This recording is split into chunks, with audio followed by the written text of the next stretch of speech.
Hello friends, स्वागत है आप सभी का जीके स्टडी में। दोस्तों, आज हम लोग पॉलिटी का टॉपिक दल बदल विरोधी कानून देखेंगे। इससे संबंधित जितने भी प्रश्न होगा सभी को हम लोग देखेंगे।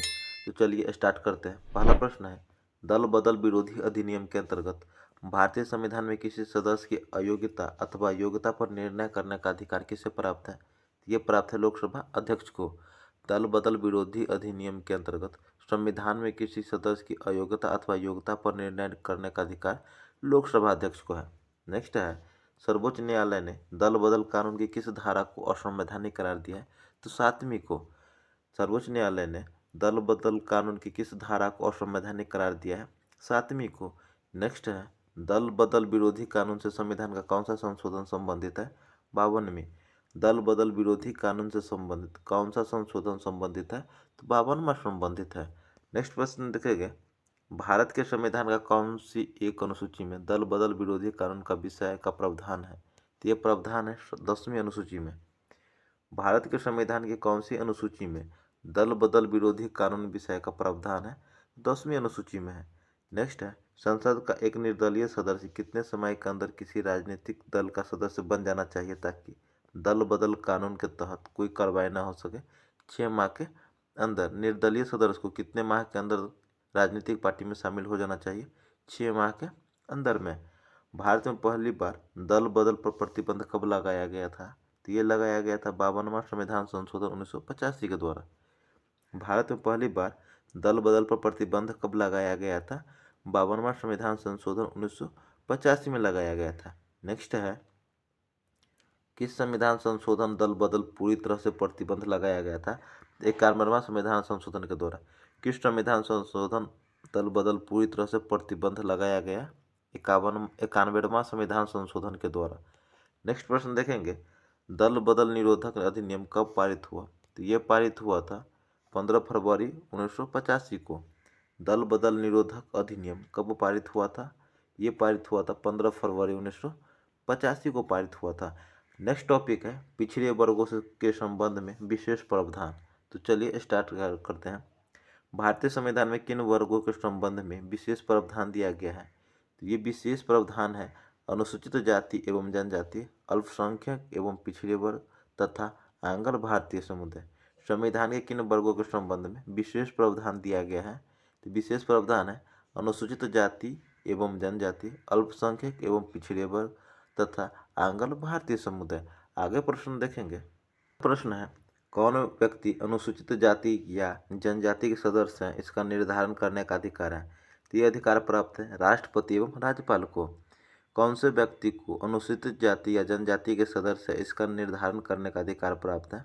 तो ये अधिकार प्राप्त है राष्ट्रपति एवं राज्यपाल को। भारतीय संविधान के किस अनुच्छेद के अंतर्गत अनुसूचित जाति एवं जनजाति के सदस्यों को लोकसभा में आरक्षण प्रदान किया गया है? तो ये प्रदान किया गया अनुच्छेद 330 के द्वारा। किस अनुच्छेद के अंतर्गत अनुसूचित जाति एवं जनजाति के सदस्यों को लोकसभा में आरक्षण प्रदान किया गया है? अनुच्छेद 330 के द्वारा। भारतीय संविधान के किस अनुच्छेद के अंतर्गत अनुसूचित जाति एवं जनजाति के सदस्यों के लिए विधानसभा में सीटें आरक्षित है? तो अनुच्छेद 332 के द्वारा। अनुसूचित जाति एवं जनजाति के सदस्यों के लिए विधानसभाओं में सीटों का आरक्षण अनुच्छेद 332 के तहत है। नेक्स्ट प्रश्न देखेंगे, वर्तमान समय में लोकसभा के सीटों में से कितनी सीटें अनुसूचित जाति के लिए आरक्षित है? तो 84 सीटें आरक्षित है। लोकसभा के सीटों में से कितनी सीटें अनुसूचित जाति के लिए आरक्षित है? तो 84 सीटें आरक्षित है। वर्तमान समय में लोकसभा के सीटों में से कितनी सीटें अनुसूचित जनजाति के लिए आरक्षित है? तो ये 47 है। अनुसूचित जाति के लिए 84, अनुसूचित जनजाति के लिए 47 सीटें आरक्षित है।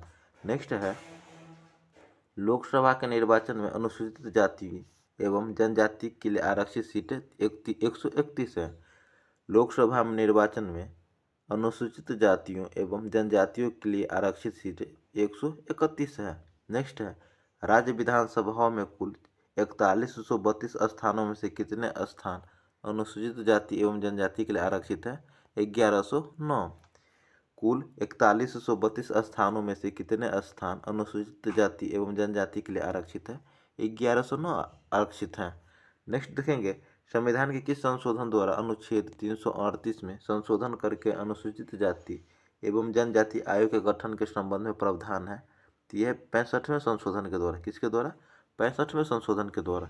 नेक्स्ट है, संविधान के किस संशोधन द्वारा अनुसूचित जाति के लिए एक पृथक राष्ट्रीय आयोग का गठन का प्रावधान है?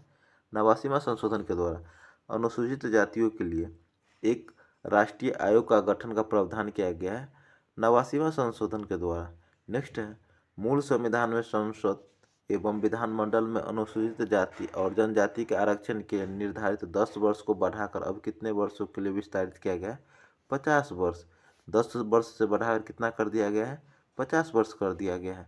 आगे प्रश्न देखेंगे, प्रत्येक राज्य में अनुसूचित जाति और जनजाति की सूची कौन तैयार करता है? तो ये तैयार करता है प्रत्येक राज्य के राज्यपाल की सलाह से राष्ट्रपति। अनुसूचित जाति और जनजाति की सूची कौन तैयार करते हैं? प्रत्येक राज्य के राज्यपाल की सलाह से राष्ट्रपति तैयार करते हैं। नेक्स्ट है, भारतीय संविधान के किस भाग में अल्पसंख्यकों के लिए एक विशेष प्रावधान दिया गया है? भाग 3 में। किस भाग में अल्पसंख्यकों के लिए एक विशेष प्रावधान दिया गया है? भाग 3 में दिया गया है। नेक्स्ट है, भारतीय संविधान में अल्पसंख्यकों को मान्यता किस आधार पर दी गई है? कुल जनसंख्या के साथ उस वर्ग की जनसंख्या का अनुपात। अल्पसंख्यकों की मान्यता किस आधार पर दी गई है? कुल जनसंख्या के साथ उस वर्ग की जनसंख्या का अनुपात। नेक्स्ट प्रश्न देखेंगे, भारतीय संविधान के किस अनुच्छेद के अंतर्गत राष्ट्रपति लोकसभा में आंग्ल भारतीय समुदाय के 2 व्यक्तियों को सदस्यता के लिए नामित करते हैं? अनुच्छेद 131 के तहत राष्ट्रपति लोकसभा में आंग्ल भारतीय समुदाय के 2 व्यक्ति को सदस्यता के लिए नामित करते हैं? अनुच्छेद 131 के तहत, अनुच्छेद 331 के तहत, अनुच्छेद 331 के तहत। आगे प्रश्न देखेंगे, संविधान के किस अनुच्छेद के अंतर्गत राज्यपाल राज्य विधानसभा में आंग्ल भारतीय समुदाय के एक व्यक्ति को सदस्यता के लिए नामित करते हैं? अनुच्छेद 333 के तहत। संविधान के किस अनुच्छेद के अंतर्गत राज्यपाल राज्य विधानसभा में आंग्ल भारतीय समुदाय के एक व्यक्ति को सदस्यता के लिए नामित करते हैं? अनुच्छेद 333 के तहत। पिछड़ा वर्ग आयोग का गठन कौन करता है? राष्ट्रपति करते हैं। पिछड़ा वर्ग आयोग का गठन कौन करते हैं? राष्ट्रपति करते हैं। नेक्स्ट क्वेश्चन देखेंगे, अब तक कितने पिछड़ा वर्ग आयोग का गठन किया जा चुका है? 2। अब तक कितने पिछड़ा वर्ग आयोग का गठन किया जा चुका है? 2 का किया जा चुका है। नेक्स्ट प्रश्न देखेंगे, प्रथम पिछड़ा वर्ग आयोग का गठन कब किया गया था? 1953 में। प्रथम पिछड़ा वर्ग आयोग का गठन कब किया गया था? 1953 में किया गया था। प्रथम पिछड़ा वर्ग आयोग के अध्यक्ष कौन थे? काका कालेकर थे। कौन थे? काका कालेकर थे। प्रथम पिछड़ा वर्ग आयोग के अध्यक्ष काका कालेकर थे। नेक्स्ट देखेंगे, द्वितीय पिछड़ा वर्ग आयोग का गठन कब किया गया था? 20 सितंबर 1978 को। द्वितीय पिछड़ा वर्ग आयोग का गठन कब किया गया था? 20 सितंबर 1978 को किया गया था। नेक्स्ट क्वेश्चन देखेंगे, द्वितीय पिछड़ा वर्ग आयोग के अध्यक्ष कौन थे? तो ये थे बीपी मंडल। द्वितीय पिछड़ा वर्ग आयोग के अध्यक्ष कौन थे? बीपी मंडल थे। नेक्स्ट है, मंडल आयोग किस विषय की जांच के लिए स्थापित किया गया था? पिछड़े वर्ग समुदाय के लिए। मंडल आयोग किस विषय की जांच के लिए स्थापित किया गया था? तो यह स्थापित किया गया था पिछड़े समुदाय के लिए। नेक्स्ट है, मंडल कमीशन ने पिछड़े वर्ग के लिए कितना प्रतिशत आरक्षण दिया था? 27%। मंडल कमीशन ने पिछड़े वर्ग के लिए कितना प्रतिशत आरक्षण दिया था? 27%। नेक्स्ट है, राष्ट्रीय पिछड़ा वर्ग आयोग की स्थापना कब हुआ था? 1993 में। राष्ट्रीय पिछड़ा वर्ग आयोग का स्थापना 1993 में हुआ था। क्रीमी लेयर का अर्थ होता है आर्थिक स्तर के आधार पर वर्गीकरण। क्रीमी लेयर का अर्थ है आर्थिक स्तर के आधार पर वर्गीकरण। तो दोस्तों, ये हमारा टॉपिक कंप्लीट हुआ। ये टॉपिक आपको कैसा लगा हमें कमेंट करके जरूर बताइएगा, और अच्छा लगा तो लाइक कीजिएगा, कमेंट कीजिएगा, और चैनल पर नहीं तो सब्सक्राइब कीजिएगा। मिलते हैं नेक्स्ट टॉपिक में, तब तक ले जय हिंद, जय भारत।